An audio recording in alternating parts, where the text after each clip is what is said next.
Career में बात करूं तो कोई किसी किस्म का रिग्रेट फील करते हैं? जैसे 96 का वर्ल्ड कप खेलने गए इंडिया, क्वार्टर फाइनल उनसे हार गए। 99 की शायद 92 से बहुत स्ट्रॉन्ग साइड थी और लगता था कि हम इजीली फाइनल जीत जाएंगे, बट बुरी तरह हम फाइनल तो फाइनल जीत चुके थे। हाँ, तो ये क्या जब टॉस जीत गए थे तो हम फाइनल जीत गए थे जी। वो गलत डिसीजन मैं समझता हूँ जो वसीम अकरम ने किया था। आई डोंट थिंक सो कि कोई भी छोटा बच्चा भी, अगर स्ट्रीट बॉय भी आप पाकिस्तान टीम का कप्तान बनाए और वो ये डिसीजन करे, मेरा नहीं ख्याल ये डिसीजन। तो टीम मीटिंग में इसकी डिस्कशन नहीं हुई थी क्या? जी, मैंने एक रात पहले बोला वसीम से, मैंने कहा देखो क्योंकि हमारा मैच से पहले डिनर होता है जी, और राउंड अबाउट 6 o'clock हम दोनों बैठे थे, तो हमने दोनों ने रूम शेयर किया हुआ 9 साल पाकिस्तान टीम में, हमारी दोस्ती वसीम के साथ। तो मैंने इसे बोला, मैंने कर्टन्स खुले हुए थे कमरे के, तो मैंने देखा 6 बजे करीब ना बड़ी तेज़ बारिश हो रही थी बाहर। तो 8:30 बजे हमने खाने पे जाना था, तो मैंने इसको 8 बजे करीब बोला, मैंने कहा यार बात सुनो, कहीं ये गलती ना कर देना सुबह टॉस जीत के बारी ले लो। हाँ। तो अगर तुम्हारे ऊपर कोई प्रेशर है तो इसको जो है ना टीम मीटिंग कर लेना सुबह जी। तो हम खाने पे गए, रात को 11 बजे वापस आए। अगले दिन 8:45 बजे हमने निकलना था, लेकिन कंटिन्यूसली 11 बजे वापस आए तो बारिश हो रही थी जी। तो फिर सुबह मैं 6 बजे उठा तो मैंने कर्टन्स हटाए, तो उस वक्त भी तेज़ बारिश हो रही थी। अच्छा। तो ग्राउंड में गए हैं, ग्राउंड में कोई मीटिंग नहीं हुई। अच्छा। कोई मीटिंग नहीं हुई। तो मैंने देखा इमरान भाई खड़े थे वहाँ पे, तो मैंने सलाम करने चला गया उनको। तो मैं उनसे सलाम करके अभी उनके पास मैं खड़ा ही हुआ, तो उधर से वसीम ने टॉस उस वक्त हुई, तो टॉस के बाद उसने कहा it's not my decision, it's a team decision, we gonna bat first. Oh. तो मैंने इमरान भाई से कहा, मैंने कहा इमरान भाई मैं जो है ना चलता हूँ, मैंने नंबर 3 पे पैड करने। तो 5 से 6 कदम मैं चला तो पीछे से इमरान भाई ने आवाज़ दी मुझे, तो कहा एजाज। मैंने मुड़ के देखा, तुम लोग मैच हार चुके। ओह। तो वो एक ऐसा डिसीजन जिसका रिग्रेट मुझे होता है कि अगर वो टॉस जीत के हम उनको जी जी जी जी। और स्टीव वॉर ने भी ये कहा कि जो मेरा ख्याल है जाज भाई कि पूरा पाकिस्तान में, अगर ओबियसली हम बड़े हो रहे थे, देख रहे थे, अगर वो 99 के वर्ल्ड कप को याद करे तो मैं पर्सनली जानता हूँ ऐसे लोगों को कि बहुत से पाकिस्तानी जो इस खेल से जुड़े थे उन्होंने क्रिकेट देखना छोड़ दी, क्योंकि हमारे कंट्री में ये मंत्रा, ये प्रिंसिपल बिकता ही नहीं है कि फाइनल खेले। अभी हम फाइनल खेलते हैं तो हम देखते हैं कि डिनर दिया जाता है, शाइया होता है। उस दौर में तो आप फ्लाइटें छुप छुप के आते थे, बस सेमीफाइनल फाइनल कोई मैटर नहीं करता। अच्छा एजाज भाई, अगर थोड़ा सा आप कोचिंग की तरफ आए तो मैं तो आपको किंग मेकर भी कहता हूँ, क्योंकि हमारा अनफॉर्चुनेट है कि हमारे कल्चर में कोई भी प्लेयर, अगर आप एक्स क्रिकेटर की बात करें, लेजेंड की बात करें, या तो वो कहता है मैं चेयरमैन लगूँ, और अगर नीचे लगना है तो डायरेक्टर लेवल पे या हेड कोच होना चाहिए। जूनियर पे काम करने की कोई एग्जाम्पल नहीं मिलती है। इंडिया में हमने देखा कि जिस तरह 13-14 साल राहुल द्रविड़ ने काम किया, बाकी नेशनल साइड ही, आपके अलावा दूसरा कोई नाम नज़र नहीं आता। अगर आता तो आकिब जावेद का कुछ हमें एफर्ट नज़र आती है। आप वाहिद क्रिकेटर हैं कि जिसने रिटायरमेंट के बाद प्रॉपर कोचिंग में आया और कंटिन्यूसली अंडर 19 या एज असिस्टेंट कोच काम करते रहे। हेड कोच क्यों नहीं आए कभी? पहले तो ये क्वेश्चन ज़रूर बनता है। एक्चुअली मैंने 3-4 साल काम किए पाकिस्तान टीम के साथ, और उस वक्त वकार यूनुस, मैं और आकिब जावेद थे, और हमने उस वक्त एक ये स्कैंडल भी बीच में आया था 2010 में। जी 2010 में, और हम 24 महीने में 18 महीने जीते थे जी। और उसके बाद फिर मोहसिन हसन खान आगे, मैं उनके साथ काम किया। हमने इंग्लैंड को भी 3-0, नंबर 1 टीम थी टेस्ट मैचेस में, 3-0 हराया हमने उनको दुबई में। तो लेकिन मैंने वहाँ पे एंजॉय नहीं किया कोचिंग, क्योंकि वहाँ पे कोचिंग सच है नहीं। वहाँ पे जो ना, जब आप पाकिस्तान लेवल पे पहुँच जाते हैं उस टीम में, तो वहाँ पे टेक्निकल चीज़ें हैं जो आप मैनेजमेंट ज़्यादा है, और फिर टेक्निकल चीज़ें, how to build the inning, pressures किस तरह लेने हैं, विकेट गिरेगी तो फिर कैसे आपने खेलना है, या टॉस हार गए तो फिर आपने जाके क्या करना है, ये चीज़ें वहाँ पे आप करते हैं। टेक्निकल चीज़ें हैं। टेक्निकल चीज़ें जो हैं वो ग्रॉस रोड पे हैं।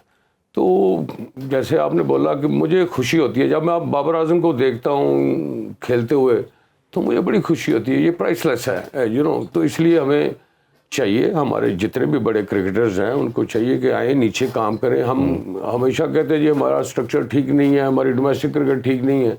वो कैसे ठीक होगी? वो उसी तरह ठीक होगी कि हमारे ग्रेट प्लेयर्स जो है वो नीचे आएँ और वो काम करें। आपके सामने इंडिया की मिसाल भी है, द्रविड़ आया, उसने आगे जो है नीचे अंडर 19 के साथ काम किया।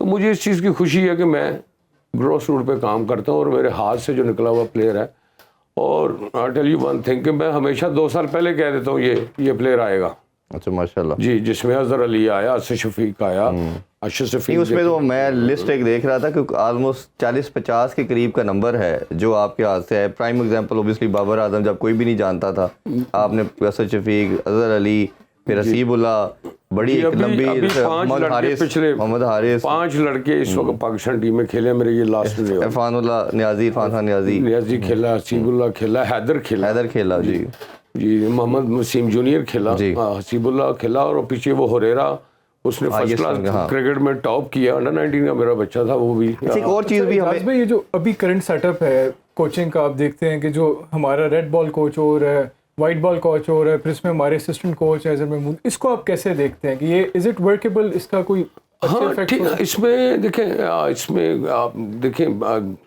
एक टाइम पे मिसबा बना था जैसे, तो मिसबा ने के पास सारी चीज़ें उसने सारी वो जो तोपे थी उसका रुख अपनी तरफ कर लिया था। चीफ सेलेक्टर भी वो बन गए, बैटिंग कोच भी वो बन गए, बैटिंग कोच, तो सारा उन्होंने स्पेस ही नहीं छोड़ी कि जहाँ पे ऐसा टाइम आएगा तो वो क्रिटिसिज्म तो आना ही है।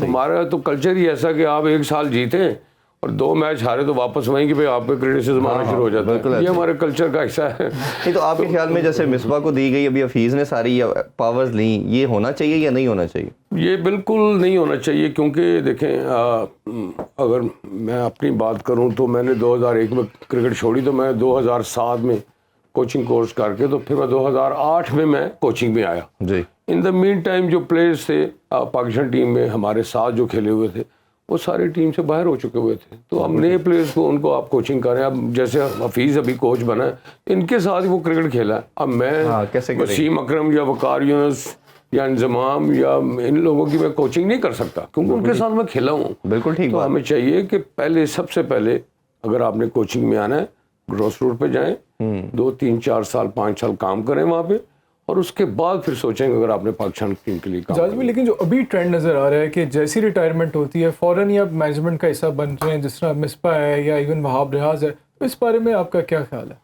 जी बिल्कुल। मैं तो देखें वहाब रियाज जो है वो तो एज ए सीनियर मैनेजर गया टीम के साथ, ये भी वैसे मिसाल कभी नहीं नजर आई जी। लेकिन जहाँ तक मैनेजमेंट एक और चीज़ है, क्रिकेट की कोचिंग एक फ़र्क चीज़ है।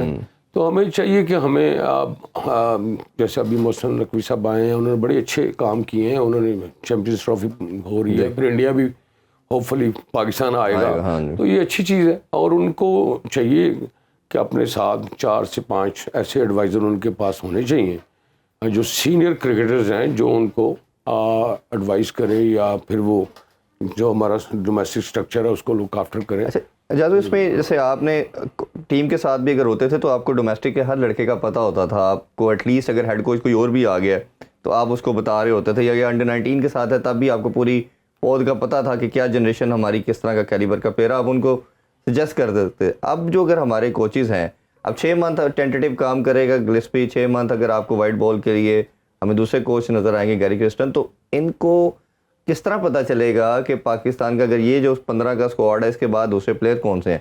क्योंकि अजहर महमूद भी टीम के साथ था और वो भी पाकिस्तान आपको पता बहुत रेयर आते हैं। तो उस लिहाज से मेरा अपना मानना है, पर्सनली बिलीव कि कोच का काम आपकी कंट्री में रहना और आपके जो बच्चे काम कर रहे हैं डोमेस्टिक उस पर नज़र रखना भी है, तो ये नुकसान नहीं पहुंचाएगी चीज़?